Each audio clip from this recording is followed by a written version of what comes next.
Alright, so we are here with Midnight. Yes, you are. Yes, I am. And it's not midnight yet, but coming up. Getting there. How did this concept begin? The concept of midnight. Yes. It began of just me wanting to hear some music, me wanting to play some music that I wanted to hear, and just to make some simple songs, and then not muck them up with a bunch of this and that, and just music I wanted to hear. Simple answer. Yep. When did you start becoming a musician? I'm not there yet. I'm barely a musician as it is now, but I started attempting to play guitar and bass probably at the age of 13, which would be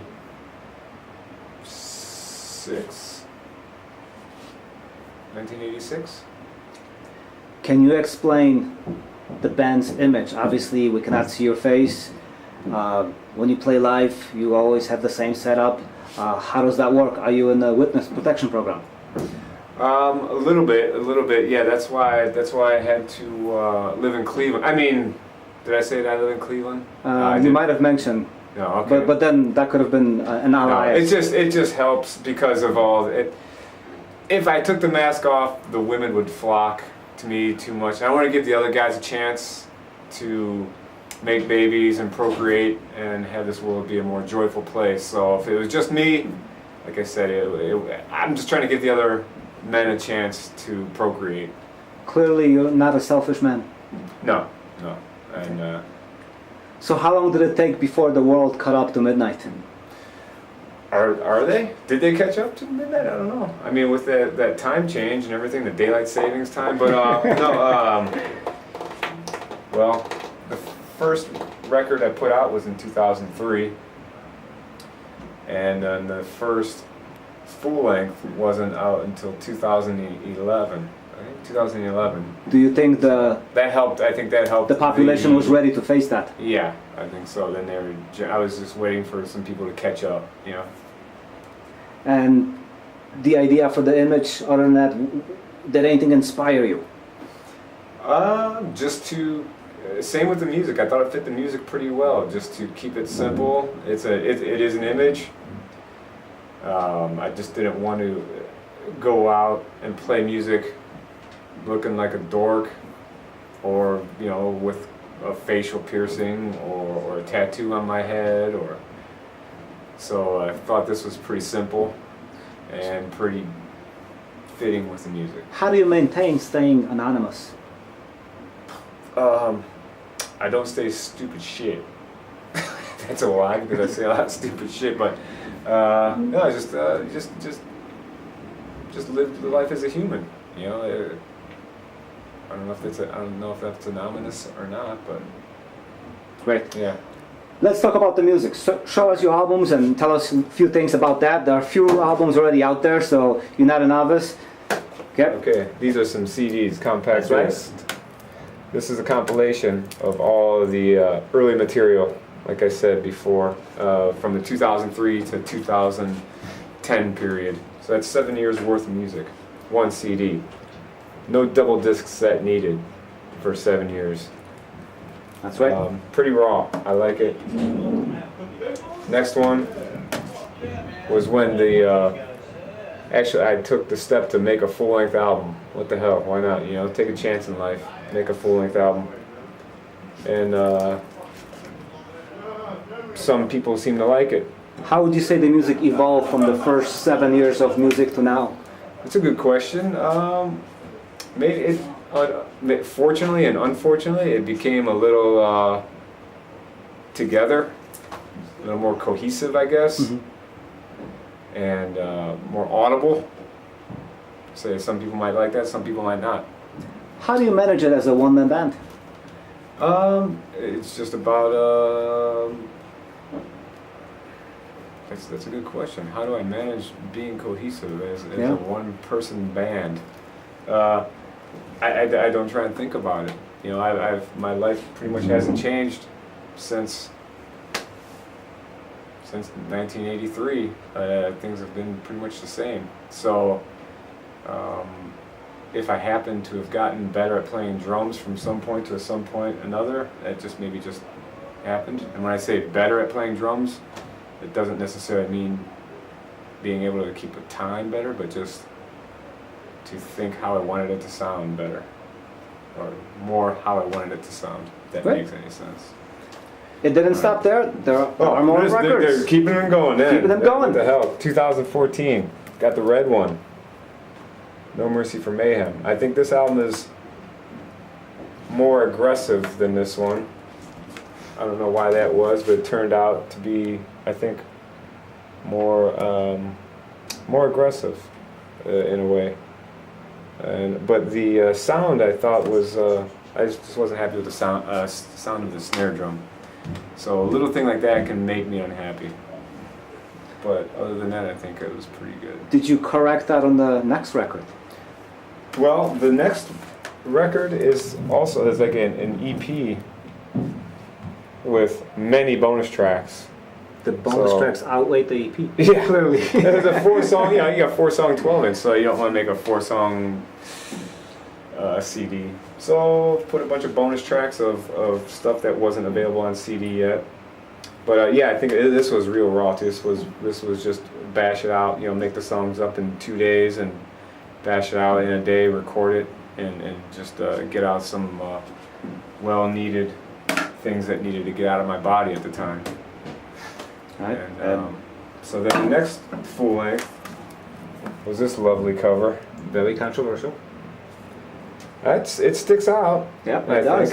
think it's an just say Apocalyptic Raids when that came out, was that Correct. controversial? Yep. People thought it was dumb. Some guy's dong hanging out. Like, That's right.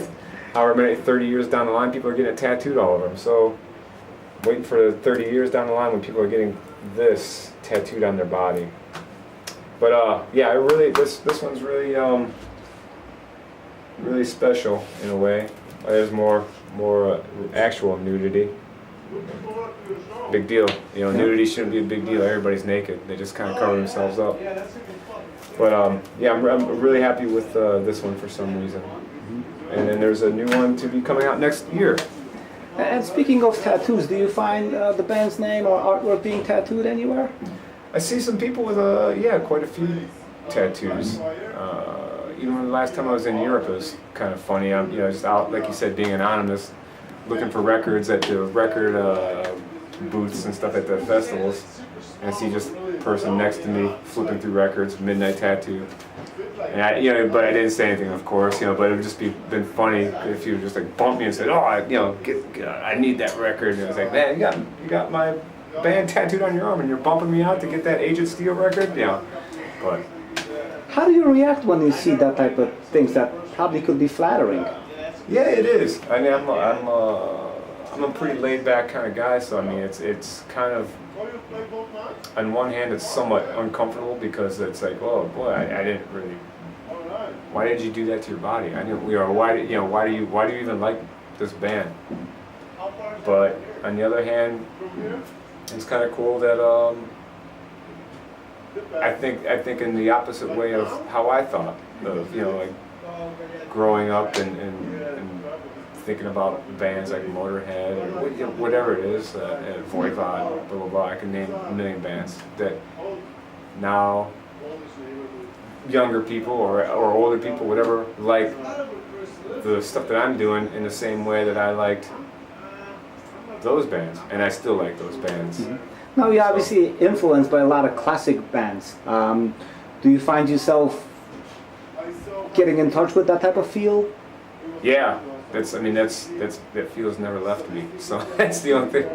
That's the only thing I know. I can't really relate to the more modern sounding techniques, if you will, and I couldn't do them if I wanted to do them anyway. But I just don't. I don't hear that in my head. I don't hear a lot that type of sound. So if I can't hear that sound, I can't reproduce it with myself. How do people respond to your music? Live? Live or Live, they seem to be quite energetic, you know, if played properly. On record, I don't know. I've never really sat and looked at anybody listening to the record, so. But you know, it's their choice. I would say they can react however you'd like to react. Now you've done several tours already. What's it like to play out live, and what kind of response are you getting, you know, from the other bands and the audience? Doing live gigs is cool. The part of the actual gig is fun to get out some again, whatever it is you need to get out. But just trying to look at a positive approach to it as opposed to my usual negative outlook of doing things in general. So trying to accept the fact, like you said, some people like the band and some people want to hear the band live, and I should be very happy, which I am, that some people want to hear the band and invite me to their city or country or bathroom to know more about the band. Now you did play shows overseas. What's it like out there for a band like Midnight? They were always really good. I mean, we've played some bizarre shows. We played in Dubai, we played in New Zealand, you know, places that I would never think I would go to, and especially go to because I played a song that I made up in my basement, and people invite you over there to hear it. So it's a cool feeling, and it's nice to get out and experience some different cultures, I guess. Now, obviously, for playing live, you have a full band with you. How does that work, from being one-man band to having actually an actual band? Actually, to play, it's exactly that. It's an actual band. Yeah. Because they can actually play music, whereas me, I'm teetering on the edge. I'm just barely good enough to get by, you know, to squeak by. But the guys that play in the band live know their shit, and I'm the weak link in the band. How does a band like Midnight survive financially? Oh, by dealing in stocks, bonds, if you will. Game shows. I put my application in for Wheel of Fortune yearly. They haven't called back. And selling bootleg patches. What would you say is the biggest challenge for a band like yours? I don't know. I don't know if there's a challenge because I don't know. I have no goals. Yeah, so it's just what happens. It's what I do. I do it when I feel like it. I have nobody tell me what to do or when to do it. The biggest challenge is probably just doing it in general. But yeah, I'm not worried about furthering the band's career, if you want to look at it that way. If I feel right about doing something, I'll do it. But I'm just taking it as it goes. Based on your answers, I kind of sense that it's a big hobby and you're just having a great time. Am I right? I feel life is a big hobby. I mean, what's so important?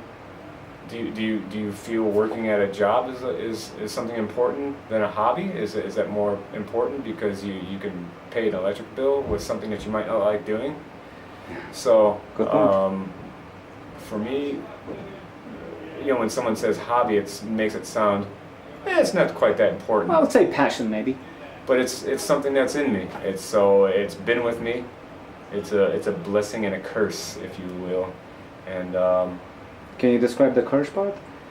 Because that's all I think about. I have no other interests in life. So in that sense, it's I'm a pretty boring person. So, I